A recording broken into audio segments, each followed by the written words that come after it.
इस वीडियो में बात करेंगे कि क्यों हम अमीर नहीं बन पा रहे हैं। फर्स्ट पॉइंट है lack of investment knowledge. Investing सबसे बेसिक और प्राइमरी वे है रिच होने का। आप जितना कमाते हो उसमें से घर के और आपके खर्चे निकालने के बाद जितना भी अमाउंट बचता है उसका 15 या 20% हिस्सा अगर आप इन्वेस्ट नहीं करते हो तो दैट्स योर मिस्टेक। अगर आपको इन्वेस्टिंग की बिल्कुल भी नॉलेज नहीं है तो आप म्यूचुअल फंड से स्टार्ट कर सकते हो।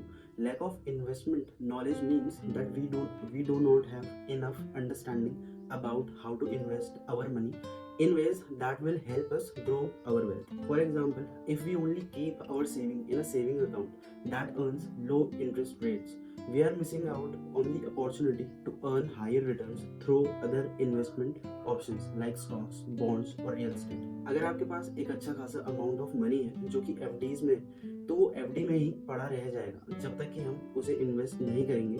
जब तक हमें इन्वेस्टमेंट नॉलेज नहीं होगी तब तक हमें पता नहीं चलेगा कि इन्वेस्टमेंट आखिर स्टार्ट कैसे करना है। हम स्टॉक्स और बॉन्ड में इन्वेस्ट करने के नाम से तब तक डरते रहेंगे क्योंकि हमें उनकी रिस्क एपेटाइट के बारे में पता ही नहीं होगा। हम अच्छे इन्वेस्टमेंट ऑप्शंस को इवेल्युएट नहीं कर पाएंगे। ऑन दी अदर हैंड, अगर हमें इन्वेस्टमेंट की ठीक ठाक जानकारी है तो हम अच्छे डिसीजंस ले पाएंगे कि कैसे हम अपने पैशन में इन्वेस्ट करें।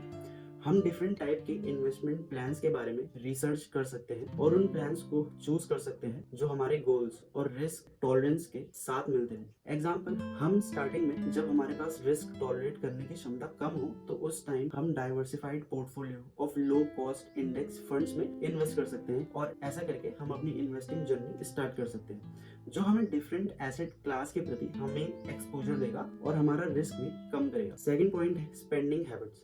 हमारे स्पेंडिंग हैबिट्स शो करती है कि हमें डेली बेसिस पर कितना स्पेंड करना चाहिए। अगर हमारी स्पेंडिंग हैबिट पुअर है जिसका मतलब है कि हम उससे ज्यादा पैसे खर्च कर रहे हैं जितनी हमारी सैलरी भी नहीं है, ऐसी सिचुएशन हमारे लिए इन्वेस्टमेंट की जर्नी में मुश्किल खड़ी कर सकती है क्योंकि हम पैसिव इनकम तभी कमाएंगे जब एक्टिव इनकम में से कुछ सेव करना स्टार्ट करेंगे। एग्जाम्पल, मान लो आपकी मंथली इनकम 25,000 रुपए है लेकिन हम मंथली 30,000 या उससे ज्यादा स्पेंड कर रहे हैं। हम उधारी का जीवन जी रहे हैं। We may be relying on credit cards और loans to cover the gap, जो हमें हाई इंटरेस्ट डेट की सिचुएशन में डाल सकता है और हमारे लिए पैसे सेव करना हार्ड हो सकता है। ऑन दी अदर हैंड, अगर हमारी स्पेंडिंग हैबिट्स अच्छी हैं, मतलब जितना हम कमा रहे हैं उससे कम ही स्पेंड कर रहे हैं महीने में, तो हम पैसे सेव करने में समर्थ हो पाएंगे। मतलब हम पैसे सेव कर पाएंगे और फिर उसे कहाँ इन्वेस्ट करना है, कैसे इन्वेस्ट करना है, वेदर स्टॉक और bonds, you can then decide. Then it will help you to build wealth over time. Example, मान लो आपकी मंथली सैलरी अगेन 25,000 रुपए है एंड आप घर का खर्चा निकालने के बाद 5,000 रुपए भी सेव कर पा रहे हो, तो आप उन 5,000 रुपए की धनराशि को सेव कर सकते हो और इन्वेस्टमेंट के बारे में रिसर्च करके देन तसल्ली से इन्वेस्ट कर सकते हैं। हमारी स्पेंडिंग हैबिट्स बहुत क्रूशियल रोल प्ले करती हैं हमारी वेल्थ को बिल्ड करने की तरफ। नेक्स्ट पॉइंट है not expanding and diversifying your income. Spending और डाइवर्सिफाइंग योर इनकम का मतलब है कि आप पैसे कमाने के लिए और कोई एडिशनल तरीका नहीं ढूंढ रहे हो। आप अपनी फुल टाइम जॉब के साथ कोई स्किल ढूंढ सकते हो या फिर सीख सकते हो पैसे कमाने के लिए। एग्जाम्पल, अगर आपकी मंथली सैलरी 50,000 रुपए है जो कि आपकी प्राइमरी सोर्स ऑफ इनकम है and at the same time आपको कोई स्किल आती है या एज अ हॉबी वो काम करना आपको पसंद है, वो काम कुछ भी हो सकता है जैसे ग्राफिक डिजाइनिंग, तो आप उसमें फ्रीलांस काम पकड़ सकते हो।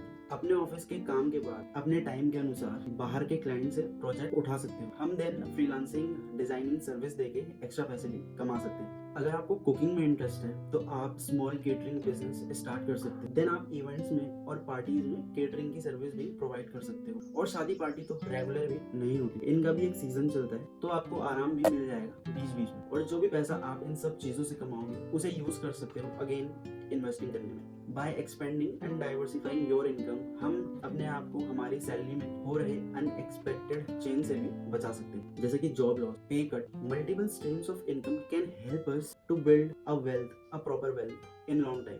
नेक्स्ट पॉइंट है fear of failure. Fear of failure हमें रिस्क लेने से और वो काम करने से रोकता है जो हमें आगे जाके सक्सेस और वेल्दी बना सकते हैं। जब हम हारने से डरते हैं तब हम कुछ सीख भी नहीं पाते, हम वो डिसीजंस नहीं ले पाते जो हमें आगे जाके फाइनेंशियली बेनिफिट दे सकते हैं। एग्जाम्पल, मान लो आपके पास एक नए बिजनेस आइडिया है जो आपको लगता है कि आगे जाके बहुत सक्सेसफुल भी होगा, लेकिन एट द सेम टाइम आप फेल होने से भी डर रहे हो, इसीलिए आप बिजनेस के लिए एक्शन भी नहीं ले रहे हो। उसके बजाय आप अपनी करंट जॉब में ही काम कर रहे हो जिससे आपको इवेंचुअली सेटिस्फेक्शन भी नहीं मिल रहा है, ना कि जॉब में और ना ही अपनी सैलरी में, बेसिकली काम करने का मन भी नहीं कर रहा। देन इस सिचुएशन में फियर ऑफ फेलियर आपको रिस्क लेने से रोक रहा है, वो लॉन्ग टर्म में potentially greater wealth and success दिला सकते। बिजनेस आइडिया को परस्यू ना करने से आप अच्छे पैसे कमाने की अपॉर्चुनिटी मिस कर सकते। ऑन दी अदर हैंड, अगर हम लाइफ में रिस्क टेकिंग एबिलिटी रखते हैं और अपने डर, अपने फियर ऑफ फेलियर से ओवरकम कर लेते हैं, तो हाई आर द चांसेस कि हम लाइफ में कुछ ना कुछ तो जरूर कर ही लेंगे और अच्छे पैसे भी कमा लेंगे। इसका मतलब यह है कि लाइफ में चेंज लाना, वो चेंज नए बिजनेस से, स्टॉक में इन्वेस्ट करने से और नए करियर को परस्यू करने से आ सकता है, जो आपको हायर इनकम पोटेंशियल